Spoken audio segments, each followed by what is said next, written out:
Menteri Energi dan Sumber Daya Mineral (ESDM) Bahlil Lahadalia menegaskan, dirinya tidak perlu diajari soal penggunaan transportasi umum. Sebab ia mengaku memiliki pengalaman sebagai kondektur dan sopir angkot saat masih bersekolah.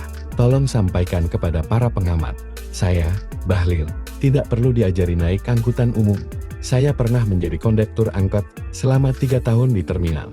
Lalu menjadi sopir angkot 2 tahun saat SMA, bahkan saat kuliah, saya juga membawa angkot, ujar Bahlil saat ditemui di Bogor.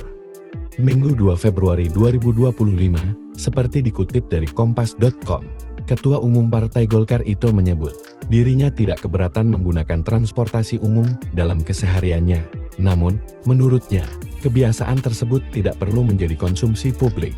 Kalau memang dibutuhkan, saya bisa mengajarkan bagaimana cara naik angkot yang benar. Tidak perlu mengajari saya soal itu.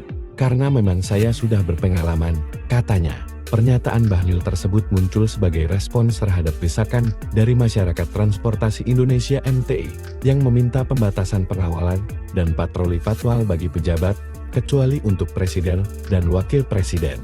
Dihimpun dari berbagai sumber, Bahlil memiliki latar belakang sebagai pengusaha.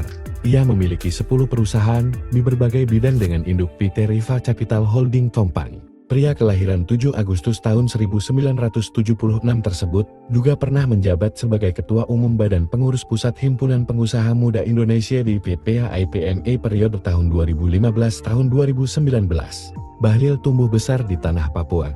Ia mendapatkan gelar sarjana dari Sekolah Tinggi Ilmu Ekonomi Port Numbai, Jayapura, Papua. Ia adalah anak dari seorang ayah yang bekerja sebagai kuli bangunan dan ibu sebagai tukang cuci. Ia juga telah diasar untuk hidup mandiri, mulai dari jadi sopir angkot, menjual koran, hingga buka usaha sendiri.